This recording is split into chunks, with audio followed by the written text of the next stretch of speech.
Maaga pa lang, naghanda na kaming mag-dive sa Sulu. Perfect day to dive. Wala pang current. Nice weather. Palubog pa lang kami. Sumalubong agad sa amin ang isang malaking pawikan. At may kasama ito, si Donatello, ang residenteng pawikan sa isla. Pareho silang mailap. Sa di kalayuan, may napansin ang aking kasama.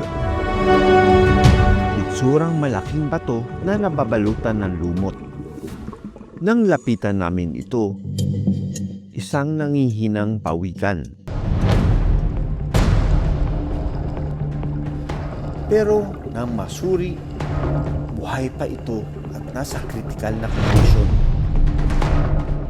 Nagpasya kaming iangat at tulungan ito. Halos putol na rin ang isang flipper o palikpik ng pawikan. Ito more yung pawikan. Ito mo,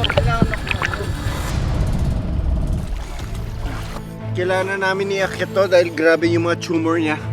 And let's see what we can do. 1, 2, 3.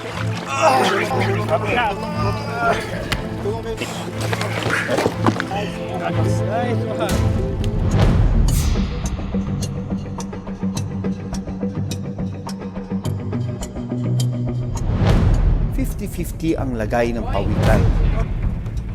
Kaya sa dalampasigan na namin ito o operahan. Okay, so,